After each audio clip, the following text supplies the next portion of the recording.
Shalom a todos, comentarios del Zohar. En este caso nos corresponde comentar la parasha Vayikra.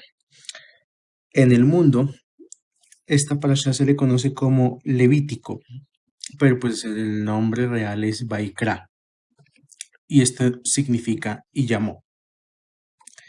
Comenzamos el tercer libro de la Torá, que corresponde al mundo de la creación, que es el mundo de Briah.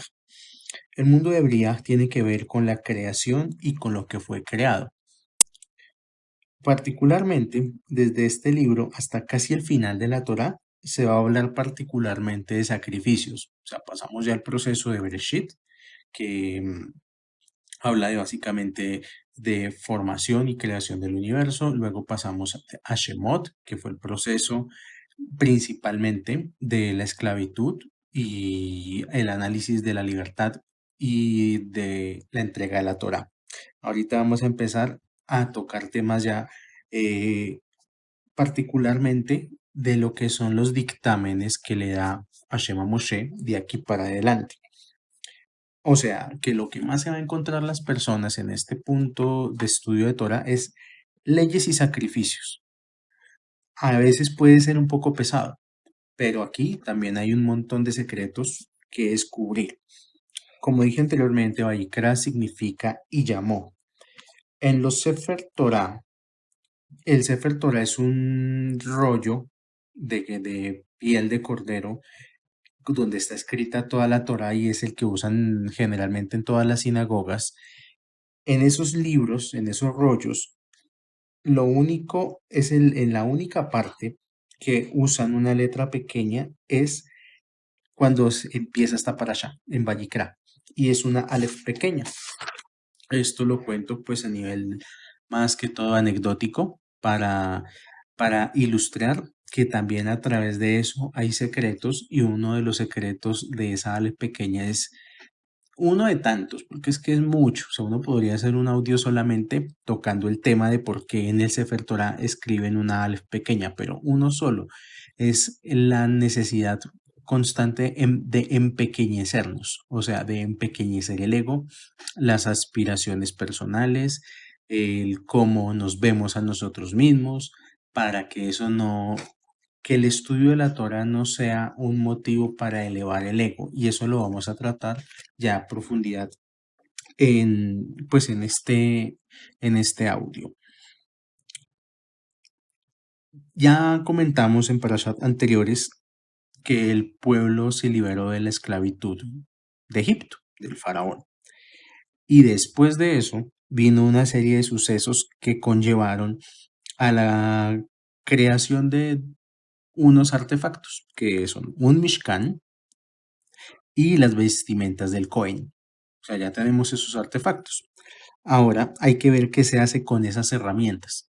¿Qué se hace con esas herramientas? Básicamente sacrificios. Un orden cronológico de este fenómeno se podría graficar más o menos así. Llega la era de los sacrificios, entonces era necesario llevar animales a un lugar y sacrificarlos para expiación. Luego llega la liturgia y la liturgia reemplaza la idea de los sacrificios. Ahorita estamos en una era espiritual en la cual el propio pensamiento va a reemplazar a la liturgia, donde ya la liturgia religiosa va a pasar a un segundo plano o va a ser perfeccionada por el control mental. Por eso, en muchos sidures cabalísticos, como el sidur del pobre, el sidur del rashash, lo que se ven más que todo son meditaciones, o sea, se reza así, pero también se hace mucha meditación cabalística, porque en este momento estamos entrando a una era de la mente controlando a la materia. En el momento en que Hashem estaba verdaderamente resuelto a destruir este mundo, aparece el primer cabalista, y ese primer cabalista se llamó Noé, o Noah, como muchos conocen de la parasha de Bereshit. Y por el hecho de que Noah poseía Jochma Nistar, el mundo se salva. Jochma Nistar es el nombre antiguo a lo que hoy conocemos como Kabbalah. O sea, Kabbalah no se llamaba Kabbalah en, hace 3 siglos, se llamaba la Hojmanistar. ¿Qué es lo primero que hace Noah cuando pasa el diluvio y baja del arca? Cuando él baja del arca, lo primero que hace es tomar un animal puro para sacrificarlo. De ahí en adelante, por 2000 años, el sacrificio de animales era la forma de conexión con la luz infinita. Sacrificio en hebreo se dice corbán. Corbán es una palabra que viene o está asociada a la palabra karop. La palabra karop significa acercarse. Y este libro de Levítico, ¿cómo comienza? Comienza con una frase, dice, y llamó a Moshe. Cuando uno llama a alguien, ¿para qué lo llama? No lo llama para saber si está o si no está, lo llama para que esa persona que hace se acerque. Aquí hay una conexión directa entre lo que es un sacrificio y lo que es acercarse. La lógica del sacrificio es básicamente el deseo de reparar anomalías de la creación y la realidad a causa de cometer transgresiones. Entonces, hoy en día, cuando estudiamos este tipo de conocimiento, el punto de fondo no es saberse todos los sacrificios ni saber qué sacrificar, porque pues no tenemos templo y ya no se usa eso. Ya nadie va a sacrificar un animal hoy en día por una transgresión. El punto del día de hoy es entender que nuestras malas acciones crean desfasajes en el universo y que se necesita de una compensación para arreglar ese desfasaje o ese desfase. Hay un punto de desconexión con el árbol de la vida en la medida que hoy en día el ser humano asume como sacrificio algo que no quiere hacer. Hablamos un poquito de la parasha pasada de lo que significa sacrificio para muchas personas, que significa algo que lo asocian a sufrimiento. Lo más difícil hoy en día, yo creo que en el proceso incluso que viene de aquí para adelante, es cómo vamos a hacer para sacarnos de la cabeza el concepto de que sacrificio es igual a sufrimiento. ¿Y por qué digo esto? Porque ese concepto es capital y es fundamental, porque de ahí deriva el hecho de una frase, que es no lo quiero hacer. Cuando una persona tiene que hacer algo y al final decide que no lo quiere hacer, descubrimos que es el pilar fundamental sobre el que la inteligencia del cuerpo nos domina hace 2000 años. Pero ojo, a nivel almático, subconscientemente sí sabemos qué significa un sacrificio. La palabra sacrificio viene de sacro oficio, o sea, oficio sagrado.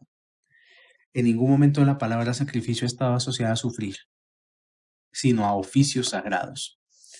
Esto es importante, porque el tema es que el cuerpo, nuestra vasija física, sabe que como ya no hay templo, ya no se hacen sacrificios.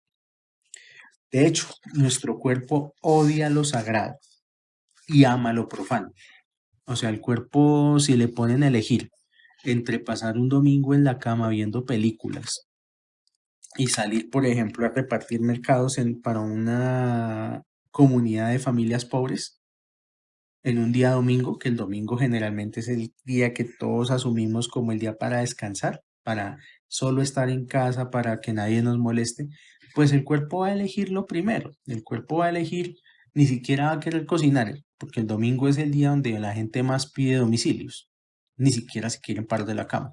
Es el día donde el cuerpo gobierna a full. No queremos prácticamente, o sea, si pudiéramos, y mucha gente lo hace, duermen todo el día el domingo. Esto tiene un trasfondo. Y puse el domingo solo como un ejemplo, pero es que pasa todos los días. Para el cuerpo es un mal negocio invertir energía y esfuerzo en cosas de las que no va a haber ningún beneficio inmediato.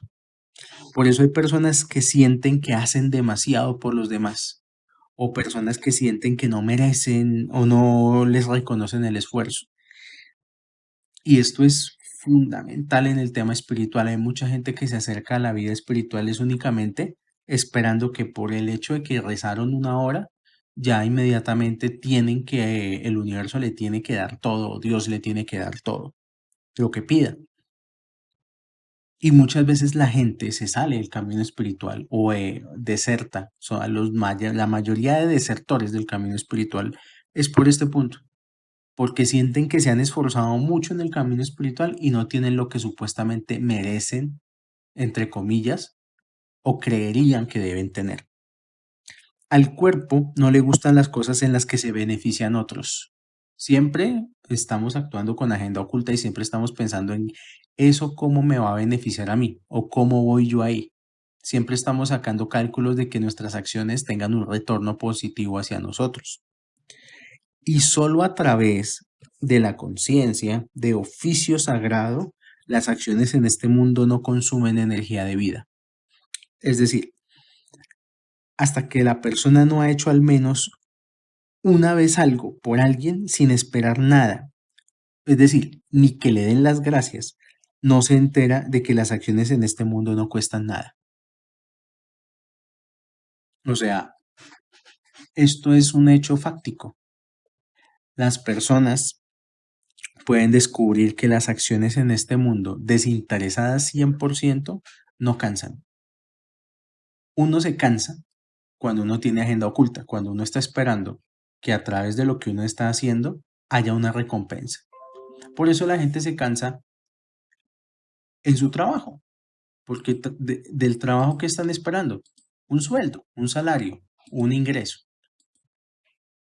Por eso directamente es que trabajar también está asociado con un enorme agotamiento, está asociado con un enorme desgaste físico. Pero cuando uno hace algo que lo apasiona, cuando uno hace algo con lo cual hasta se divierte, uno podría decir, hasta yo me siento jugando.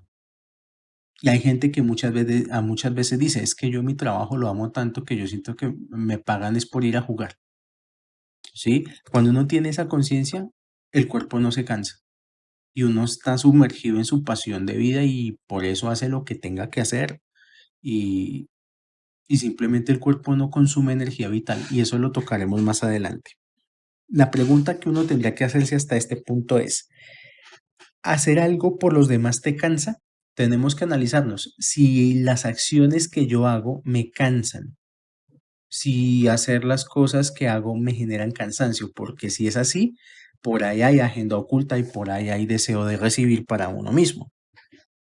Si al final del día y de la labor que uno hace en el día, uno termina cansado, es un síntoma de que uno es una persona bastante egoísta y que pues todos lo somos. O sea, aquí no hay ninguna persona que pueda decir que no lo es.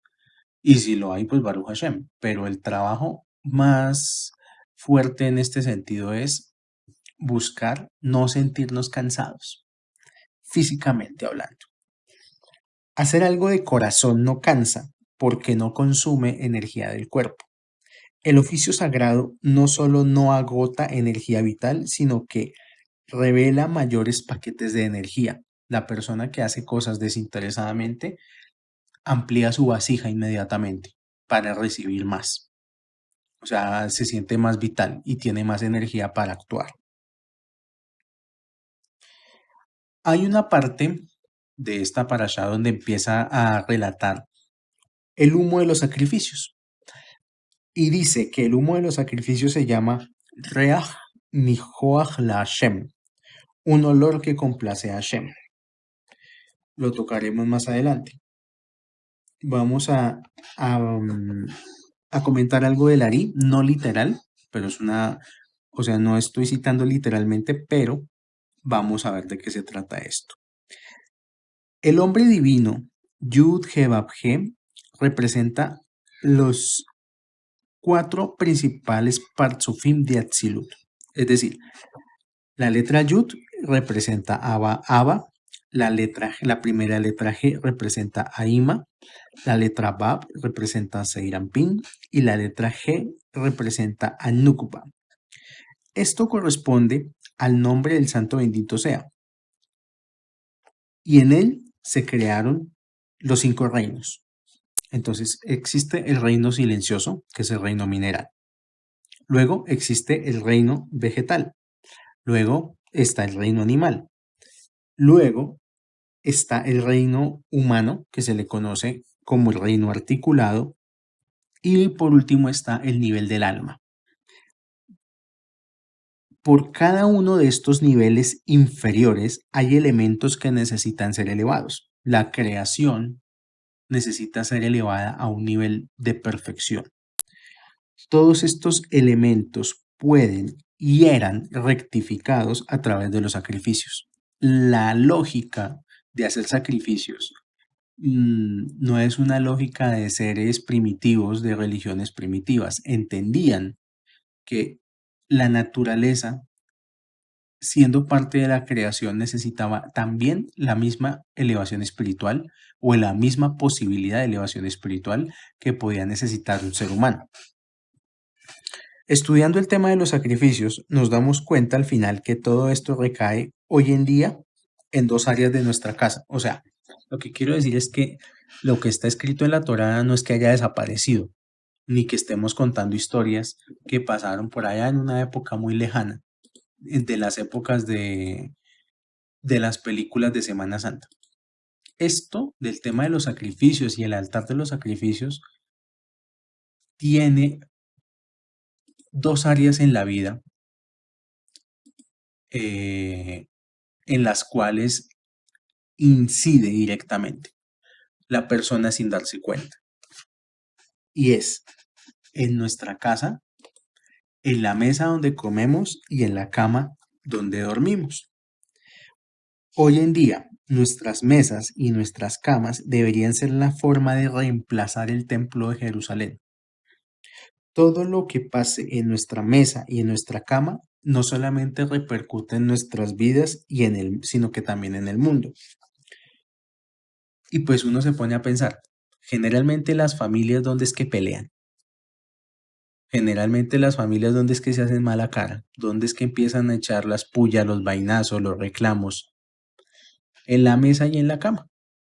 En la mesa donde comen o empiezan a hablar mal del vecino, empiezan a hablar mal de fulanito, de sutanito, mientras comen. O si no, las parejas, mientras antes de acostarse a dormir, también se dicen hasta de que se van a morir en la cama. Y resulta ser que espiritualmente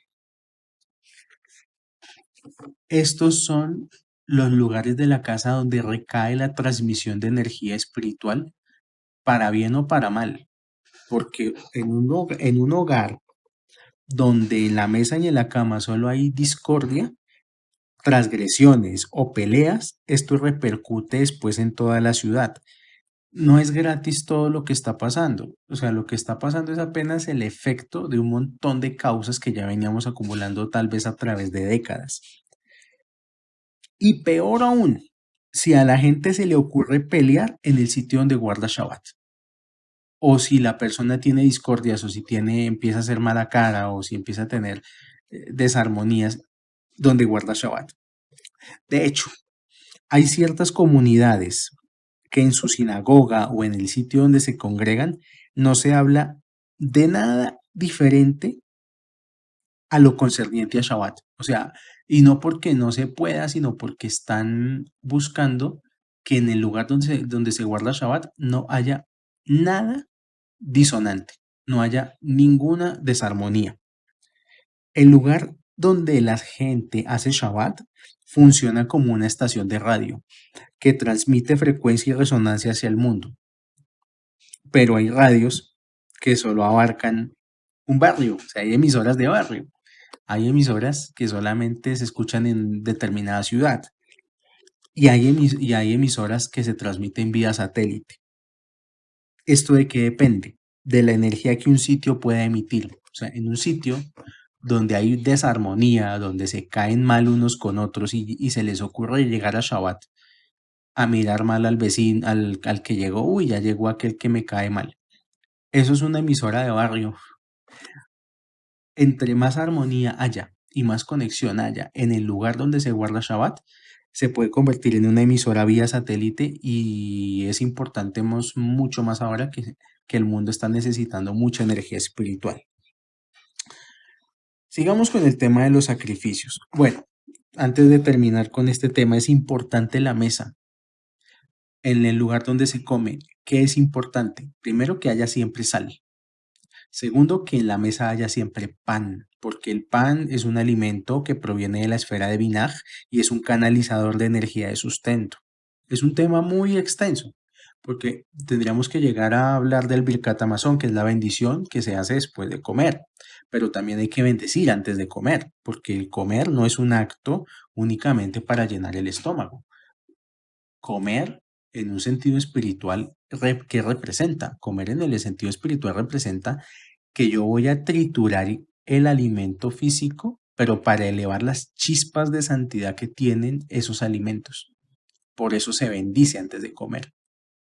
No es lo mismo comer con un sentido espiritual, con un sentido de hacer ese sacrificio, a comer simplemente por hambre, por gula, por gusto. Muchos de los problemas que el ser humano acarrea hoy en día tienen mucho que ver con la forma en la cual se come. Muchas enfermedades por las cuales la gran mayoría de la humanidad pasan por cómo come la persona y por qué come la persona y qué come la persona. Sabemos también que hay alimentos permitidos y hay alimentos que no están permitidos. Y eso todo está conectado con todo. Entonces, una de las primeras cosas que uno debería hacer estudiando esta parasha es revisar muy bien el tema de la alimentación y revisar cuál es la actitud mental, emocional, espiritual a la hora de comer. Pero sigamos, hablemos un poco de los sacrificios. Los sacrificios son elevación y en los sacrificios de elevación, la sal representa al elemento mineral, al reino mineral. Y el hecho de que haya sal en la mesa rectifica a todo el reino mineral. El aceite y el vino rectifican al reino vegetal. Los animales que uno come, el pollo, el pescado, la carne, rectifican al reino animal. La confesión de quien llevaba la ofrenda rectificaba el reino humano. Y la intención del Cohen rectificaba el alma de la humanidad. O sea, estas 5 cosas eran capaces de rectificar a los 4 reinos físicos. Y el Cohen también era capaz de rectificar al mundo espiritual, que a su vez corresponden a los niveles del alma, Nefesh, Ruach, Neshama, Haya y Yehidá. No es cualquier cosa comer, y uno tiene que tener plena conciencia de que está rectificando la naturaleza a través del acto de comer. Y estos 5 reinos, que son 5 niveles del alma, corresponden a la frase del Levítico 1, versículo 9, Ishe Reach Nihoach la Hashem, que significa una ofrenda ígnea de aroma que acepta con complacencia a Hashem. Ishe viene de Isha, que Isha significa mujer. Ishe corresponde al principio de lo femenino, que es el Nefesh. Reach es el aroma, que corresponde al nivel de Ruach y al mundo de Yetzirah. Nihoach, que significa placentero, se refiere a Ima y a la Neshama de Briah.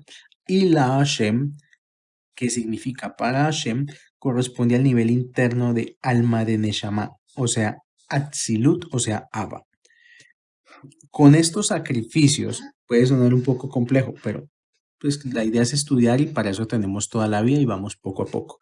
Con estos sacrificios se reconstruían las letras Yud, He, Vav, He. Y este es el secreto del por qué se llamaban sacrificios para Hashem.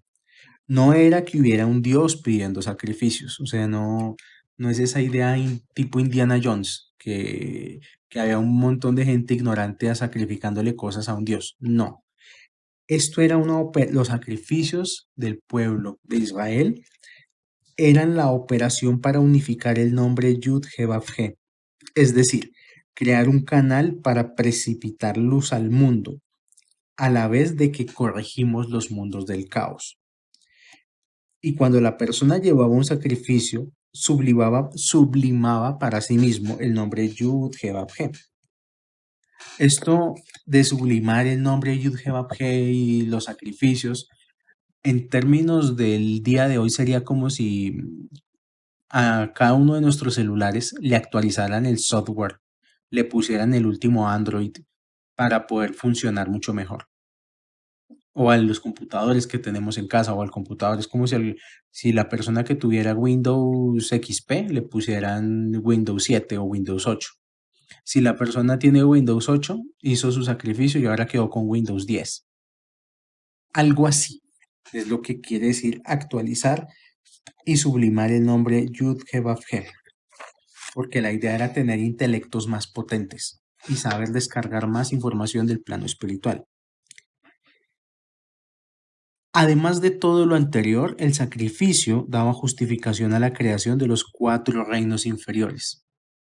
Esto es más fácil de explicar cuando se hagan Bezrat Hashem, los audios de reencarnación, de por qué existen los reinos de la naturaleza y cómo es el ciclo de la reencarnación y el paso de las almas a través de estos reinos, del reino mineral al vegetal, del vegetal al animal, del animal al humano, o incluso del humano se puede pasar al animal. Una persona.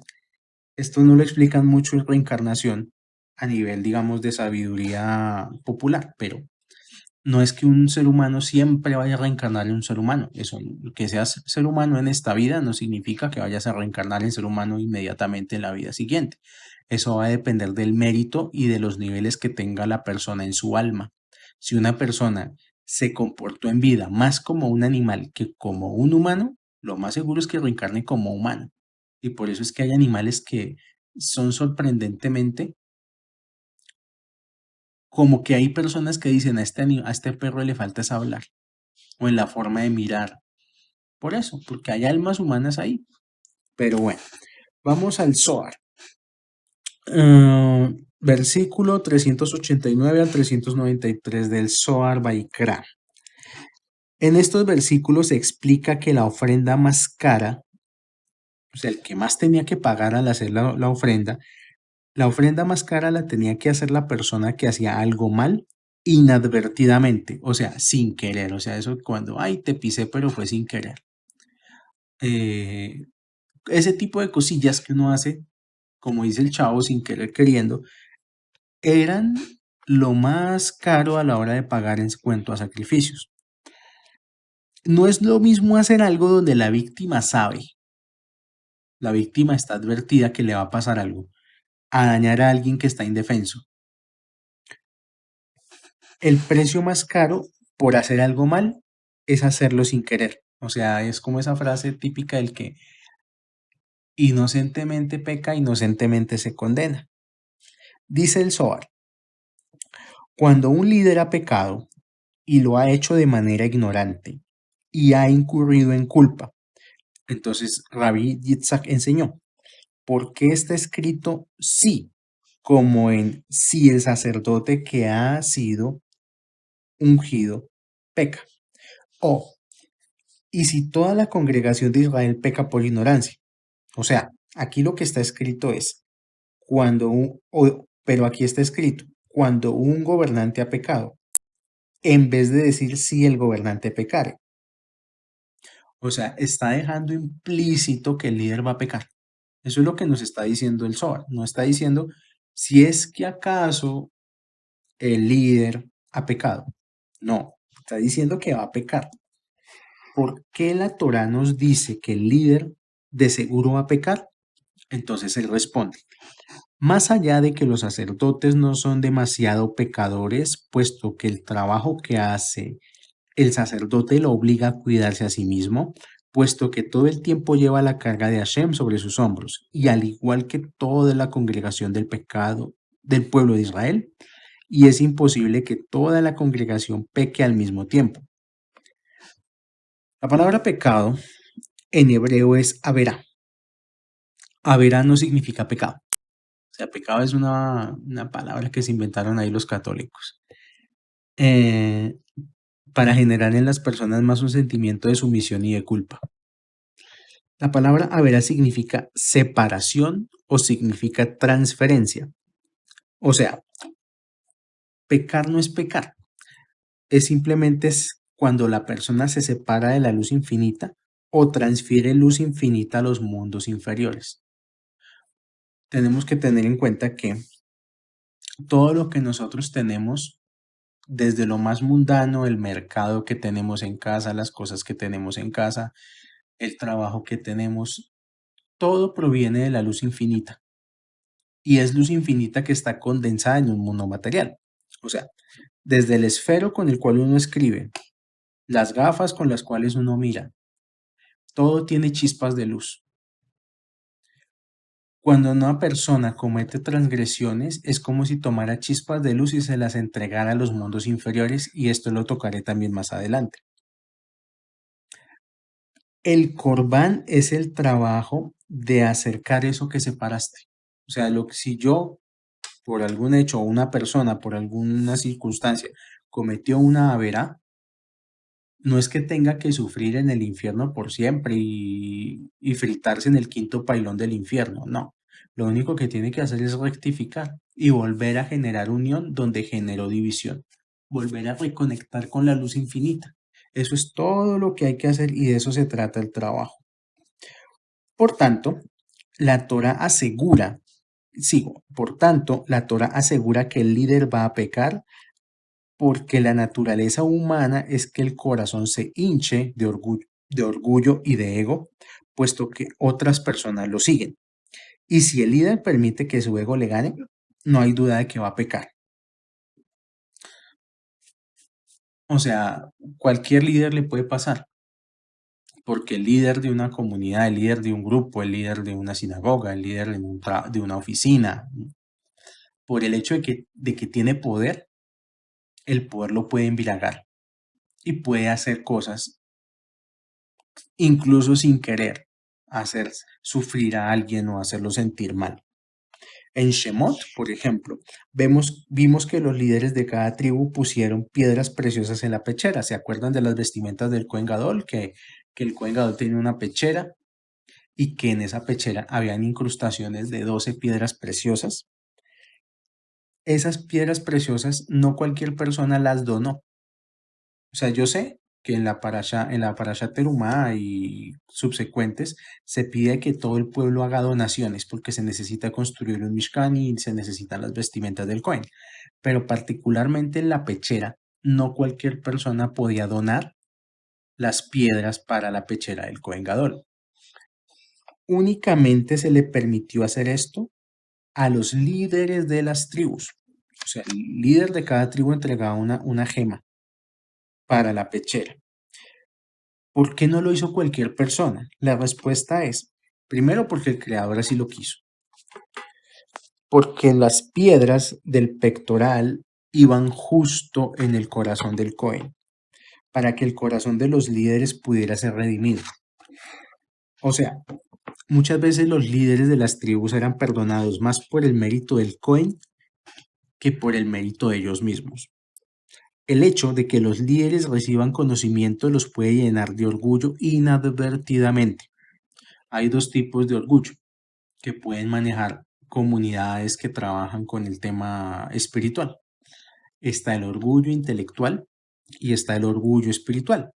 El orgullo intelectual es el orgullo del que, yo estudio más que los demás, entonces yo sé más que usted.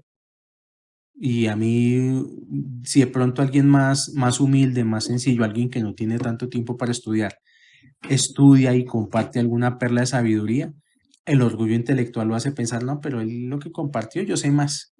O sea, él dijo una cosa chiquitica, pero yo sé más que él.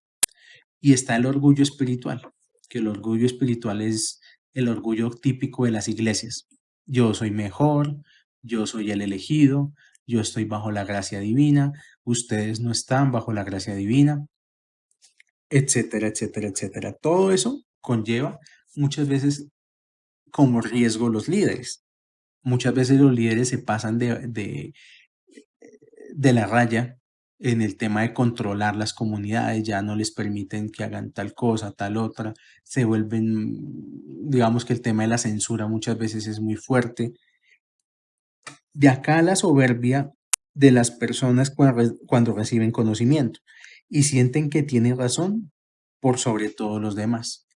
Por ejemplo, la gente que es muy intelectual le pasa eso, la gente intelectual menosprecia a la gente que no ha pasado por una universidad, menosprecia a la gente que no tuvo la oportunidad de estudiar una carrera, menosprecia a la gente que tiene esa, como esa formación más humilde, que aprendieron más de la vida y de la experiencia que de los libros. Y esto es por una razón, porque no conectaron con sabiduría. La gente que se deja llevar de la soberbia intelectual y de la soberbia espiritual está conectando es con Da'at, no está conectando con la Sefira de Jochma, no está conectando con sabiduría, está conectando es con conocimiento, no con Jochma, sino con Da'at. En este estado es cuando puede lastimar personas inadvertidamente. Solo después va a ser obvio lo que hizo. A muchos líderes les pasa eso. De pronto, por las maneras como se manejen, hay personas que, por ejemplo, por su forma de ser, eso yo ya lo expliqué, eso está en tal parte, o contestan de mala gana una pregunta que se está preguntando pues de una manera sincera. Cuando una persona hiere inadvertidamente, lo que le queda es llevar penitencias y de las más caras. Esto, un ejemplo muy de la actualidad es la política, de la gente que conecta con Da'at y no con Jochma. Por ejemplo, si nosotros hubiéramos conocido a, a este señor Hugo Chávez, cuando Hugo Chávez empezó en los años 90, cuando trató de tomarse el poder por medio de un golpe de Estado y bombardeó Caracas y lo metieron a la cárcel. La persona que se sentaba a hablar con Hugo Chávez quedaba fascinada con las ideas de Hugo Chávez, porque el discurso de Hugo Chávez era muy facilito de comprar y Venezuela compró a Chávez. Pero luego, ¿qué pasó? Luego Chávez, de estar en la cárcel, se vio con el poder absoluto y con un país que lo seguía lo que él dijera, por la ilusión de que las ideas de él eran mejores. Y a Chávez lo consume el poder y el ego.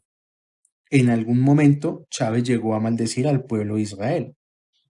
Y esa ha sido la sentencia que hasta hoy ha acompañado a Venezuela en maldición, en el hecho de que él como líder, como cabeza de una nación, haya maldecido al pueblo de Israel.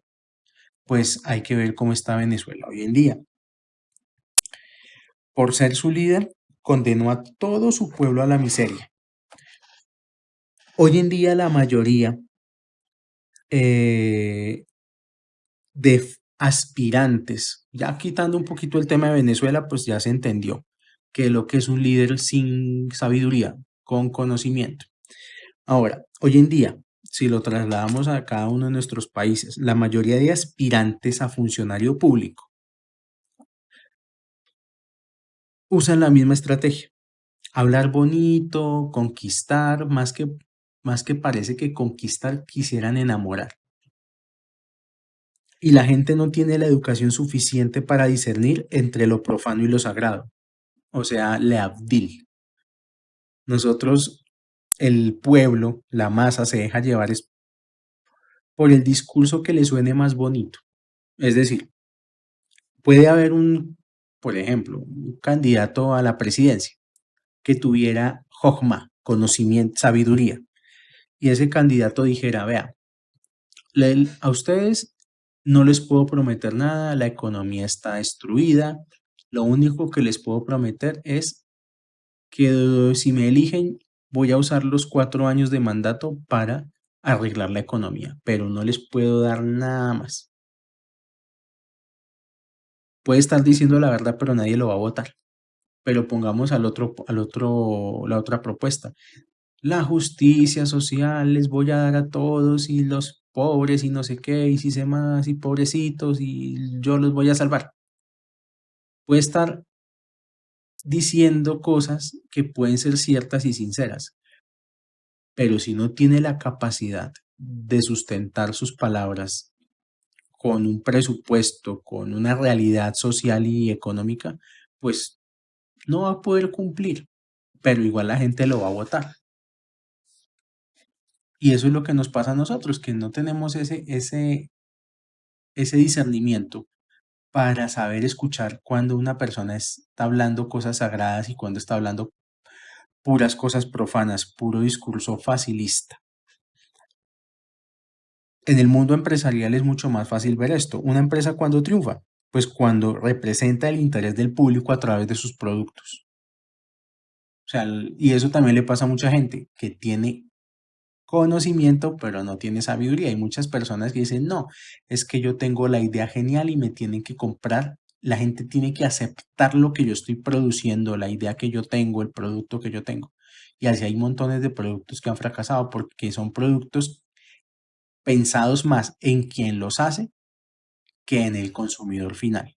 O sea, son productos hechos para satisfacer más el ego del fabricante. Eso no se vende. Una persona que quiera tener éxito en el mundo empresarial tiene que conectar directamente con sus clientes. En una empresa no hay otro camino que convencer en lugar de imponer. En el caso de los líderes, se corre el riesgo de terminar hasta loco imponiendo cualquier cosa. Y la historia de la humanidad está llena de locos con poder, de locos que han llevado a sus pueblos al abismo. Entonces, ¿qué le pasó al caudillo Chávez que quería lo mejor para el pueblo? La pregunta, volviendo al tema de nuestro ejemplo. Pues le pasó esto. Pensó que quería hacer un oficio sagrado, pero le gustó más la posición que el trabajo en sí. Eso fue lo que pasó. Volvamos a la harina. Luego, hay unas ofrendas que se llaman shelamim. Estas ofrendas, la forma de explicarlas sería algo así como no te diste cuenta de lo que hiciste o rompes un voto personal o promesa. Por ejemplo, una ofrenda shelamim es si alguien promete este año voy a bajar de peso y no baja de peso. O este año voy a dejar de comer carne y no deja de comer carne. O la persona que incumple su palabra respecto a promesas en general.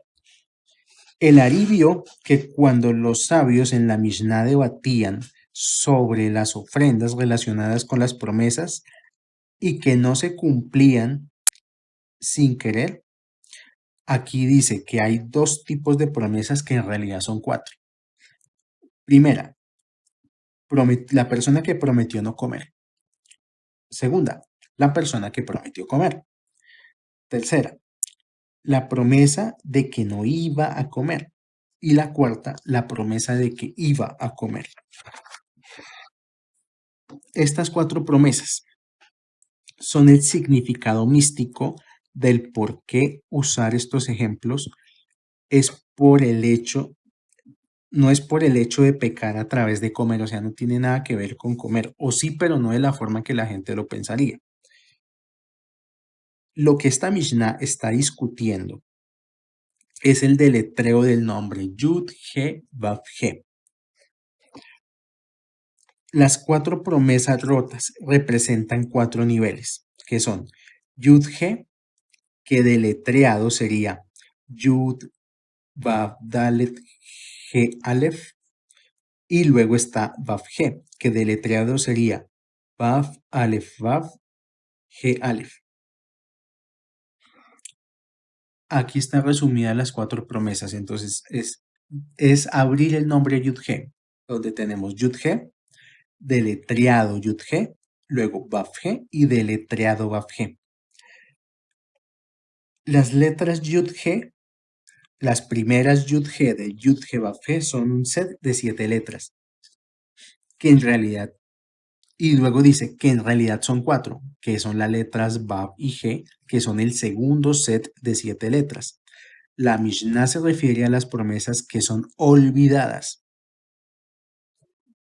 Aquí hago un pequeño paréntesis, porque es decir, no es lo mismo romper una promesa inadvertida a romper una promesa con conciencia, porque el que rompe una promesa con conciencia tiene dos ventajas. La primera, el que rompe una promesa sabiendo que lo va a hacer, al menos está en control de su vida, porque sabe que habló por hablar, o sea, digo, yo le voy a prometer a esta persona tal cosa, pero la típica, yo te pago, pero por dentro sabe que no le va a pagar, solamente le está dando contentillo como para que la persona se calme.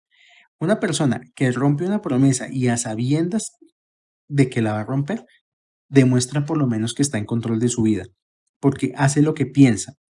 Si lo sabe hacer para las cosas malas, también lo puede hacer para las cosas buenas. En esto sí es mejor una persona con decisión a una persona que promete con conciencia, pero después no cumple. Y segundo, sabe que hace algo malo. Y una persona que sabe que hace algo malo, su conciencia lo llevará a necesitar compensar. O sea, una persona que sabe que hace cosas malas no va a poder por siempre hacer cosas malas, sino que va a tener en algún momento que compensar. ¿Cuál es el problema con la gente del común? La gente del común cree que hace el bien todo el tiempo. Ese tema de que, ay, los buenos somos más, la gente es buena, yo soy bueno. Ese es el mayor problema de la gente del común. De vez en cuando creen que hacen cosas malas, aunque las hagan todo el tiempo, pero de vez en cuando, y cuando se disculpan, dicen que fue sin querer. La Mishnah se refiere a eso, la Mishnah aquí se refiere a promesas que son olvidadas. Entonces, ¿acaso se obliga a traer un sacrificio por algo que uno se le olvidó? Porque pues es decir, uno podría decir, pues igual sí, se me olvidó, pero yo tampoco hice nada malo, o sea, solamente se me olvidó, podría haber hecho algo bueno, pero no lo hice, y tampoco siento que haya hecho algo malo. Aquí, en este punto, creo que al comienzo de los comentarios, hablamos de un concepto que es Averá, que es el traslado de chispas de luz a los mundos del caos. Este es el punto donde vamos a hacer esa extensión del comentario. Tal como ya sabemos, los 7 reyes del caos que murieron eran el prototipo de Seirampin y Nukba, que corresponden a las letras Bab y G de Yud He Vav He. Y esa es la razón por la cual la letra Bab, que indica Seirampin, comprende los 6 extremidades emocionales, y la G, que indica Malhut, y sabemos que el concepto de Malhut en sí es Ra, deseo egoísta, y es justamente lo que mató a los 7 reyes del caos. Bueno, ¿cuáles son los 7 reyes del caos? En las parashiot anteriores de Bereshit, cuando hablábamos de Jacob, que Jacob tenía un hermano llamado Esab, y que Esab era como la contraparte, la antítesis de Jacob. Jacob tiene una descendencia, o sea, los hijos de Jacob, de Esab, perdón, estamos hablando de Esab, así como los hijos de Jacob después empezando por Joseph, tuvieron su destino. Los hijos de Esaú o de Esaf también fueron seres importantes y se les llamó 7 reyes del caos. ¿Por qué se les llamó 7 reyes del caos?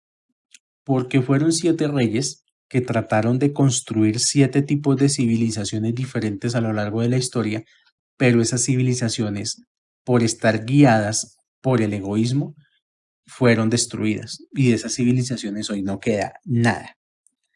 De eso se trata cuando hablamos de los 7 reyes del caos, y esto tiene mucho que ver con esta parashá. Cuando estos, cuando estos reyes mueren y estas civilizaciones murieron, o sea, cuando estos mundos se rompieron, la esencia del mal de estas 7 civilizaciones fallidas quedó atrapada en el desperdicio de estos mundos. O sea, quedó un pequeño remanente y existe ese pequeño remanente en los mundos del caos. En contraste, las letras Yud-He corresponden a Abba e Ima, es decir, a Jochma y Binah. Y la única tendencia que hay en Jochma y Binah es hacer el bien a lo creado, incluso hacerse bien entre ellos. En el caso de Jochma y Binah, son el principio masculino y femenino, que siempre están juntos porque se hacen bien el uno al otro. Esto, por ejemplo, bueno, más adelante lo amplío. En el caso, estamos hablando de Jochma y Binah como la parte más alta. Ahora bajemos a Seirampin y Malhut. En el caso de Seirampin y Malhut, se da separación, porque siempre se tienden a hacer el mal el uno al otro. Es decir, y aquí es donde va el comentario,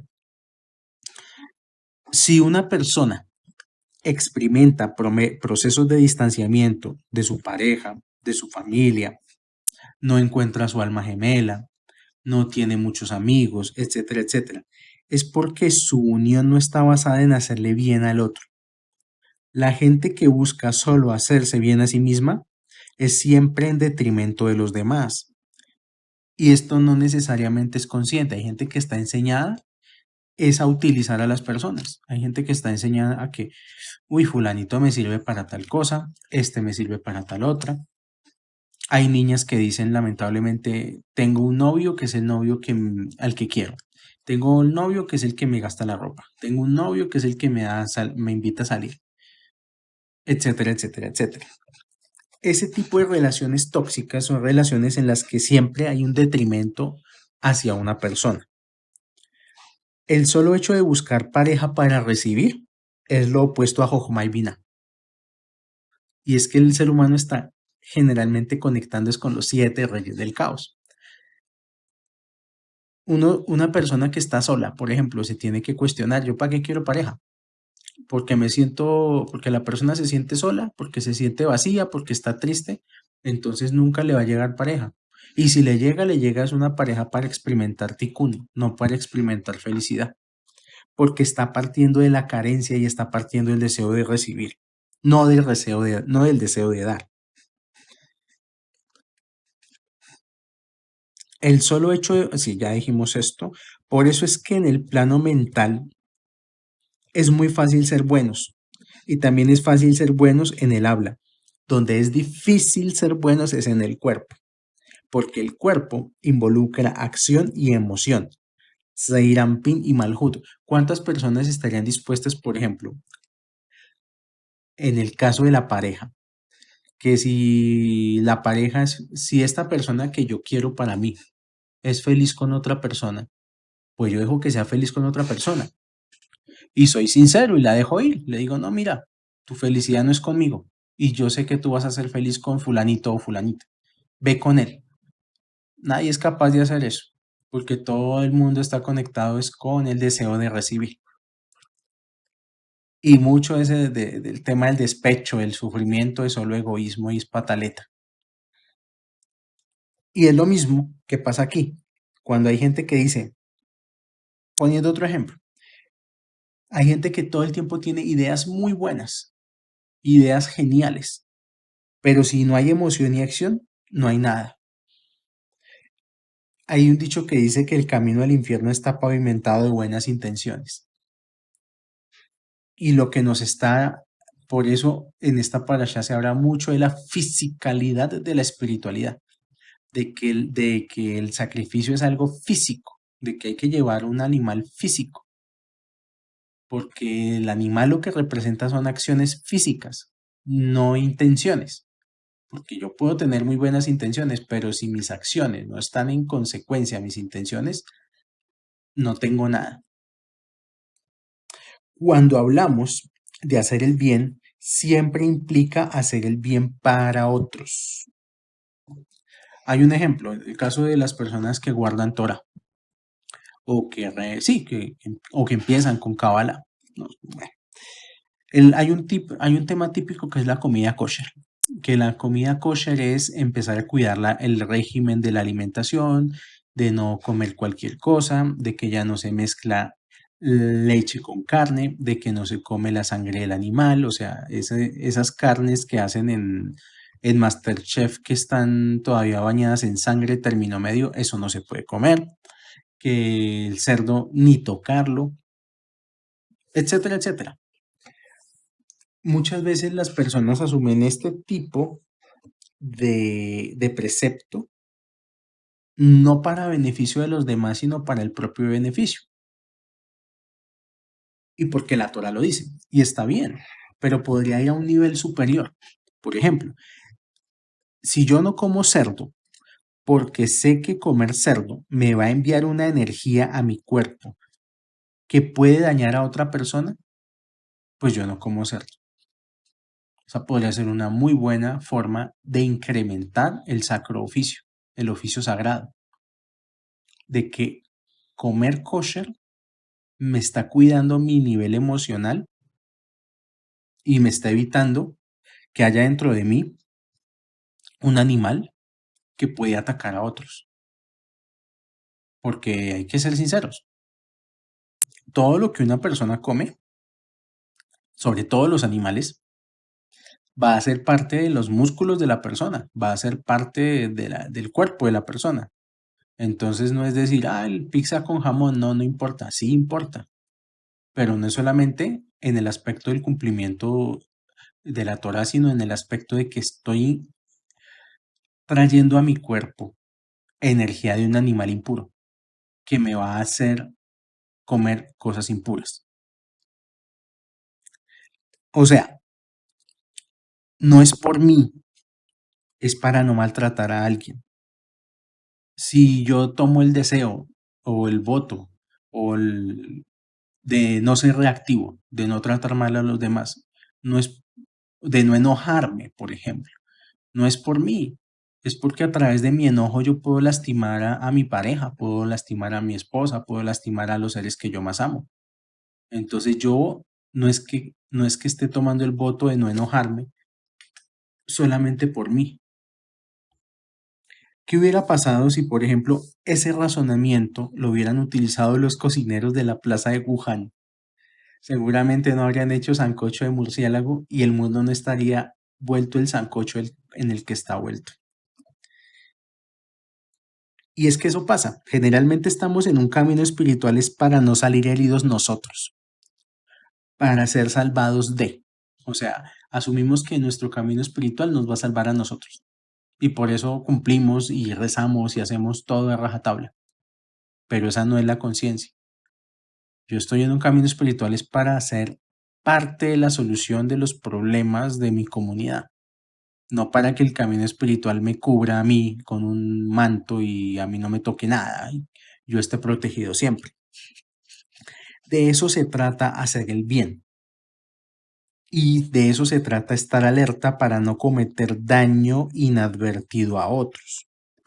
Dice aquí, cuando murieron los 7 reyes del caos, retuvieron chispas del mundo de la luz infinita. Exactamente, dice aquí 288 chispas. Estas 288 chispas le dieron la capacidad o les dieron la capacidad a estas almas del caos para estar apenas vivas, mínimamente subsistir y no morir. O sea, es similar a alguien que, por ejemplo, trata de robar, pero no por ambición, sino para no morir. Por ejemplo, los que en el medio del desespero intentan saquear los supermercados, ahorita que estamos en cuarentena.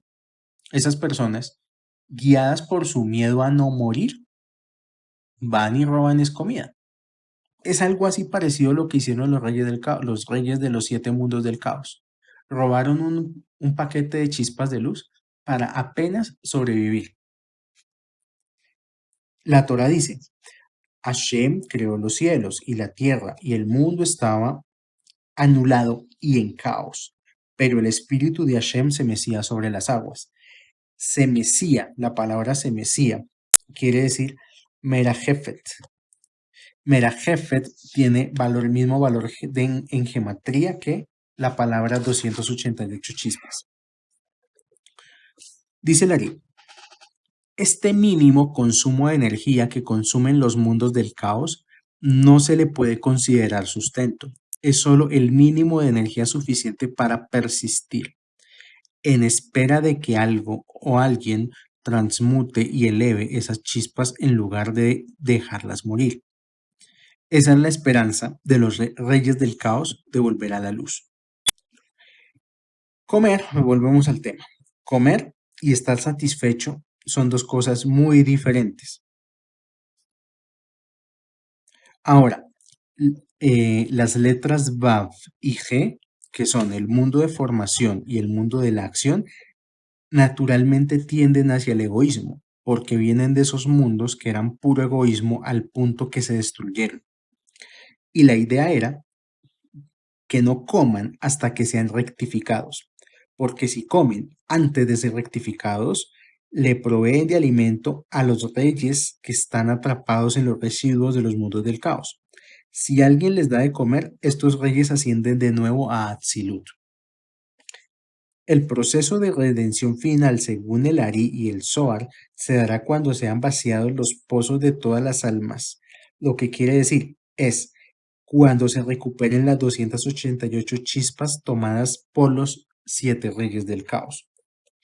Trayendo eso aquí ya a aterrizándolo un poquito. Una persona puede ayudar muchísimo en este proceso de recuperar estas chispas de luz de varias maneras. Una manera, bendiciendo la comida. Cuán importante es saber bendecir los alimentos para elevar las chispas de luz que están contenidas en ellos. Segunda, las personas que hacen mikve. La mikve se hace en un pozo de agua debajo del punto cero del agua. Y arriba del punto cero del agua están las 288 chispas flotando. De hecho, las personas que han tenido la oportunidad de hacer mikve o tevilá, hay una parte donde dicen Kuma Hashem, o sea, levántate Hashem. Lo que dice el sentido oculto de esa frase es levantar las 288 chispas que se robaron los 7 reyes del caos. Volviendo al tema de las promesas, ahorita se va a acercar una fiesta importantísima llamada Pesaj, que es una época donde una de las cosas fundamentales es separación de lo puro y de lo impuro. Por eso es que antes de Pesaj uno recoge toda el hametz, toda la levadura y la quema. Por eso es que en Pesaj se come matzá. Por eso es que en Pesaj se deja de comer levadura. Y por eso es que se come un seder de Pesaj. O sea, es un evento de separación entre lo puro y lo impuro. Ahora, ¿a qué se refiere? Ya que estamos tocando el tema de la alimentación y que fue uno de los 4 ejemplos, que son los 4 ejemplos que nos dan los sabios de la Mishnah. Es prometer no comer, prometer que no se iba a comer y prometer que se iba a comer. ¿A qué se refiere la promesa relacionada con comer? Se refiere a que la persona ha prometido alimentarse de la energía de Jochma y de Binah. Cuando una persona promete hacer algo, ya se está alimentando intelectualmente de la energía de Jochma y Binah. Y eso hace que por eso es que la persona cuando promete algo se siente como bien, se siente altruista. No, yo prometo que te voy a ayudar con tal cosa. Prometo que no te voy a dejar solo en tal cosa. Cuenta con mi ayuda, cuenta con tal dinero. Cuando la persona lo declara, todavía sin llevar la acción a cabo, ya está tocando el alimento de Jochma y Binah. Intelectualmente ya siente esa fuerza de los mundos de emanación y de creación. En el momento en que la persona cumple con su promesa, come de esa energía. El reto está en aceptar gastar parte de tu vitalidad para hacer algo que no te va a dar ningún beneficio. Prometer es extraer luz de los mundos superiores. No cumplir es darle esa luz a los mundos del caos. Ahora, esos reyes del caos que solo tenían el mínimo de luz para subsistir, están comiendo. Y eso es muy peligroso. Los reyes del caos, como se comentó anteriormente, no deben tener sino apenas el mínimo vital. Pero cuando una persona promete crea vasija, toma luz de los mundos superiores y no cumple, esa luz inmediatamente entra en Averá, transferida a los mundos del caos. Ahora los reyes del caos comen, y cuando los reyes del caos comen, se fortalecen. Y como no fueron transmutados, buscan ir a Atzilut, y el único Atzilut que tienen cercano es el cerebro de la persona. Esto causa progresivamente que la persona sea cada vez más egoísta, que su juicio se nuble, gracias a esos reyes del caos, expertos únicamente en hacerle cagadas a las personas en la vida. Si la persona cumple lo que prometió hacer, alimenta su emoción y su acción. Entonces, la pregunta, ¿qué acciones de nuestra vida son un oficio sagrado? Para terminar, la decadencia en el cuerpo es porque los reyes del caos tienen hambre y se están comiendo el cuerpo de la persona literalmente. Hay personas que uno las ve. ¿Cuántos años tienes? 20 y se ve como si tuvieran 30, 35 o hasta más. Hay gente que se le ve en la cara se le ve el sufrimiento, se le ve la envidia, se le ve la codicia, ya tienen facciones muy duras, muy bruscas. En cómo, eh, en cómo son en la vida, se ve, o sea, todo lo que uno hace en la vida se le ve reflejado en el cuerpo. Para terminar la clave, ¿cuál sería? Para, para aprender a llevar esto a cabo, uno se tiene que sacar el miedo de la carencia. La gente no da, es por el miedo a no tener. Acerca de lo que careces, toma afinidad de forma y haz algo por alguien. Por ejemplo, una persona, digamos, pongo un ejemplo, una mujer que quiere tener hijos. Una parte y pronto no, por cuestiones de la vida no los puede tener. Una parte del proceso puede ser rezar, darse de acá, pedir plegaria para que ella pueda tener hijos, etcétera, etcétera. Pero la otra parte es hacer el oficio sagrado. ¿Cuál sería el oficio sagrado? Ir a voluntariar en un jardín de bienestar familiar donde hay solo niños abandonados. Eso es un oficio sagrado porque no está obteniendo ningún beneficio de ir a tener un poco de niños que están solos en la vida. Ese es un ejemplo de tantos, donde lo que nosotros deberíamos hacer es, en las áreas donde tenemos carencia, busquemos cuál es el oficio sagrado que tenemos que hacer. Hay personas que no, da cursos, no tengo trabajo, la cosa está muy mal a nivel económico. Bueno, ¿tú qué sabes hacer? Yo sé tal y tal y tal cosa. Bueno, empieza dando cursos gratis y súbelos a YouTube. No, pero cursos gratis, ¿por qué? Si mi conocimiento vale, si la gente se va a ver beneficiada y no me va a dar nada.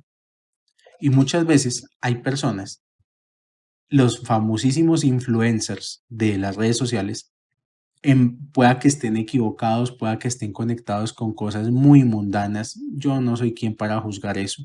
Lo que estoy tratando de decir es que muchas de esas personas tienen éxito porque conectaron con el deseo de dar solamente por el hecho de conectar con las personas sin esperar nada a cambio. Y luego el éxito los encontró a ellos. Y luego se vieron siendo gente famosa en redes sociales, gente que firma contratos publicitarios, gente que su canal de YouTube tiene millones de entradas, gente que ya tiene o sea, tiene, ¿cómo se dice? Pautado su canal de YouTube y por esas pautas recibe dinero, pero no fue porque su intención inicial era el dinero a través de YouTube. Lo que querían era conectar con la gente, dar sin esperar nada a cambio, comunicar. Bueno, esto por el lado de Vallicra, con el permiso de Hashem, que sigamos todos aprendiendo de todos y que Hashem nos ayude a ser conscientes del daño inadvertido que podamos hacerle a los demás, a ser conscientes de que somos el efecto mariposa, de que cualquier cosa que hagamos tiene repercusión en los demás, que no somos una isla. Hoy menos que nunca, hoy nos damos cuenta la situación de confinamiento nos está enseñando muchísimo de cómo debemos actuar y cómo debemos ser empáticos en sociedad, si Hashem nos da el permiso de volver a estar conectados físicamente más adelante. Que tengamos el conocimiento de lo importante que es cumplir lo que se promete y que todas nuestras acciones de vida tienen que tener el propósito de ser un oficio sagrado. Shalom.